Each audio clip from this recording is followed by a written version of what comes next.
June 20th, 2025. A date that will be remembered for its uncertainty, its tension, and the sense that the world is teetering on the brink. As the sun rises over cities across the globe, a heavy sense of foreboding hangs in the air. People everywhere wake up to a world that feels changed, as if overnight the familiar has become fragile. The world is tense.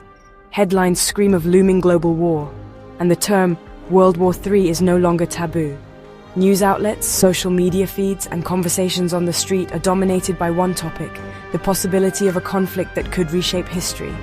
The anxiety is palpable, as if the world is collectively holding its breath.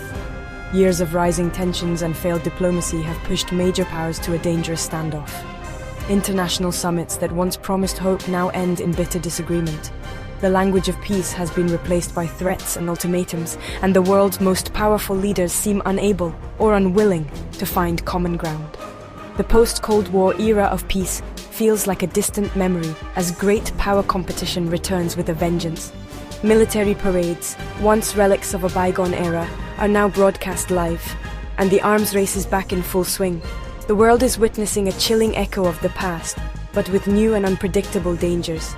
The immediate spark: open war between Israel and Iran, a conflict that has erupted from the shadows into direct missile strikes. What was once a shadowy struggle of espionage and sabotage has exploded into open warfare, with missiles lighting up the night sky and cities bracing for impact. For decades, their rivalry simmered through proxies and cyber attacks. Now cities are under fire. Streets that once bustled with life are now scenes of chaos and destruction. Emergency responders race against time, while ordinary people seek shelter from a conflict they never wanted. This escalation threatens to draw in other nations, risking a conflict that could engulf the world. Military alliances are being tested, and the fear of a wider war grows with every passing hour. The world watches as the crisis deepens, wondering who will be pulled in next. The world faces hard questions. Have we forgotten the lessons of the last century's wars? The images of past conflicts haunt us, reminders of the devastation that unchecked aggression can bring. In classrooms and memorials, the stories of sacrifice and loss echo louder than ever. Are our global institutions failing? The United Nations, once a symbol of hope and cooperation, now struggles to respond. Protesters gather outside, demanding action, while inside, the halls of diplomacy feel emptier than ever. The fear is not just of war, but of the collapse of the international system itself.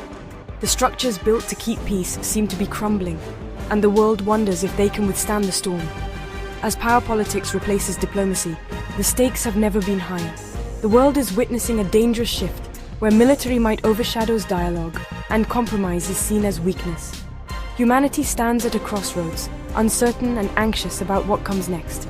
In every corner of the globe, people wonder if this is the moment when history changes course, if the world on edge will tip into chaos or find a way back from the brink.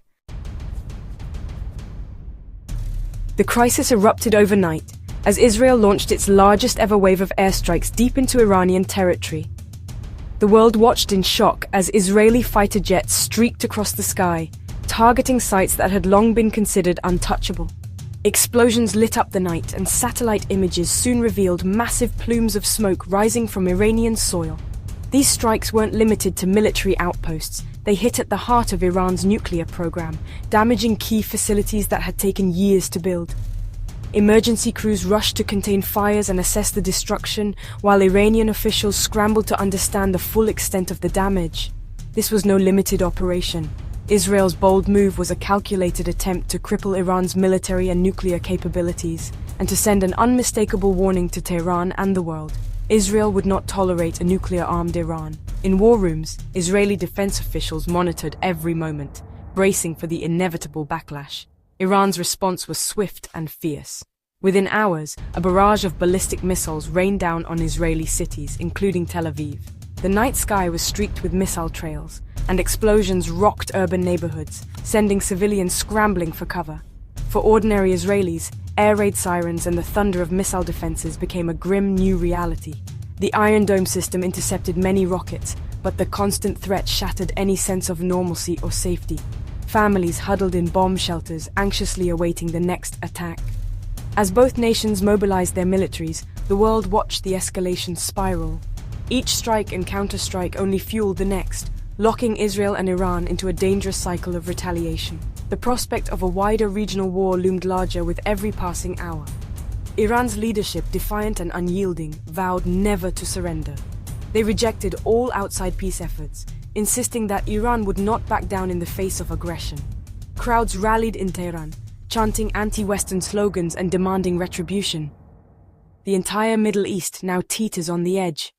The United Nations scrambled to convene emergency meetings, but diplomatic efforts seemed powerless against the momentum of war. Refugees began to flee conflict zones, fearing the violence would soon spread beyond Israel and Iran's borders. The consequences are already rippling across the globe. Oil prices are spiking, financial markets are plunging, and military forces from world powers are moving into the region. With every hour, the risk of regional chaos, global energy shocks, and superpower confrontation grows more real, leaving the world holding its breath. The US, led by President Trump, has responded with overwhelming military force in the Middle East. Tens of thousands of American troops, advanced fighter jets, and carrier groups now stand ready, signaling a willingness to act. Trump's rhetoric is as aggressive as the deployments, demanding Iran's surrender and boasting of total air dominance. He's issued personal threats, even hinting at targeting Iran's supreme leader. This strategy of maximum pressure is a high-stakes gamble, force Iran to back down or risk catastrophic escalation. The danger is clear. Miscalculation could trigger all-out war. With little room for diplomacy, both sides are cornered. The world watches, wondering if this show of strength will restore deterrence or ignite a global conflict. The margin for error is razor thin. The next move could decide the fate of millions. Today, war is waged not just on battlefields, but across social media. The hashtag World War III trends worldwide, amplifying fear and uncertainty in real time. Memes and dark humor mix with genuine panic, making the unthinkable feel oddly normal. Social media is also a tool for protest, organizing anti-war rallies and spreading calls for peace. But it's a double-edged sword. Misinformation, propaganda, and fake news spread as fast as facts. State actors and trolls stoke confusion, making it hard to separate truth from fiction. The digital battlefield shapes public opinion, fueling anxiety and sometimes hope. In this new era, information is as powerful and as dangerous as any weapon. Some experts, like Ben Murray Bruce, warn that World War III is no longer a distant threat, but a looming reality. The world, they argue, is entering a period of unprecedented instability, where the old certainties that kept nations in check are rapidly fading. The sense of unease is palpable, not just among politicians and analysts, but also among ordinary citizens who watch global events unfold with growing anxiety. Murray Bruce blames a new breed of reckless leaders and the unchecked spread of nuclear weapons for making global war more likely than ever before.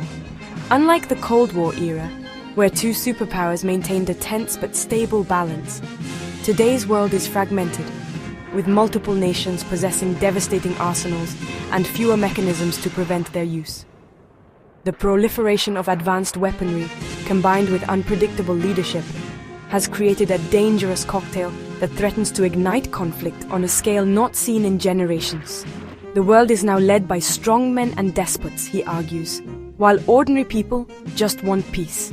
Across continents, authoritarian leaders are consolidating power, often stoking nationalism and division to maintain their grip. Meanwhile, millions of people take to the streets, demanding peace, stability, and a return to diplomacy. The gap between those in power and the people they govern has rarely felt wider. Active conflicts are at their highest since World War II, creating a volatile environment where regional wars can quickly escalate. From Eastern Europe to the Middle East, flashpoints abound, and the risk that a local skirmish could spiral into a global catastrophe is ever present. The interconnectedness of today's world means that no conflict remains isolated for long. The old guardrails, diplomacy, international law, fear of nuclear destruction, are eroding. Institutions that once mediated disputes and prevented escalation are struggling to remain relevant. The breakdown of trust between nations and even within alliances has made it harder to find common ground or negotiate peace. The Middle East crisis is a test. If diplomacy fails here, it could set a precedent for unchecked confrontation. The stakes are high, as the outcome will signal to the world whether dialogue and negotiation can still prevent disaster, or if force will become the new norm in resolving disputes. Not all agree war is inevitable, but most agree the risk is the highest in decades.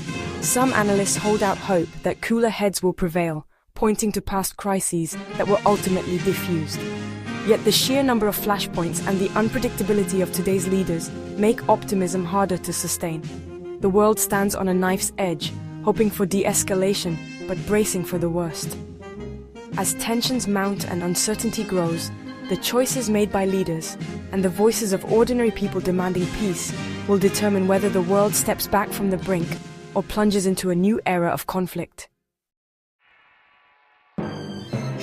As fears of global war rise, people are asking, where could you actually be safe? Iceland, Switzerland, and New Zealand top the list, remote, neutral, and self-sufficient. Other options include Chile, Argentina, and Indonesia, valued for their isolation and resources. Even places like Greenland and Antarctica are mentioned for their remoteness. The logic is simple. Safety lies on the periphery, in places far from the world's power struggles. These discussions reflect a sobering reality. War feels close enough that people are planning escape routes.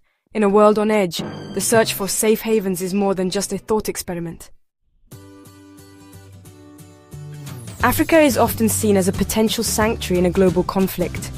Most African nations are non-aligned, lack nuclear ambitions, and are distant from the world's main flashpoints.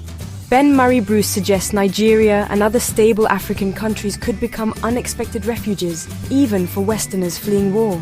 Africa's resources and young population could make it a foundation for rebuilding after conflict, but the continent wouldn't be immune. Global war would disrupt trade, food, and health systems, and could spark proxy battles. Still, Africa's relative detachment from great power rivalries offers hope. In a world torn by war, the greatest safety may lie in the south. Africa's role could shift from bystander to vital refuge in humanity's next chapter. Beneath the military maneuvers lies a deeper problem, a crisis of leadership. Analysts argue today's leaders are driven by ego and short-term gain, not global stability. Authoritarianism is rising, diplomacy is sidelined, and threats replace dialogue. Ordinary people want peace, but their leaders pursue confrontation. The gap between public desire and political action grows wider. Preventing war may depend on demanding wiser, more empathetic leadership.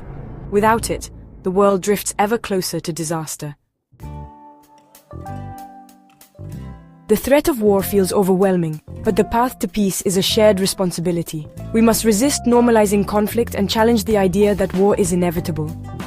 Staying informed, questioning propaganda, and supporting diplomacy are crucial.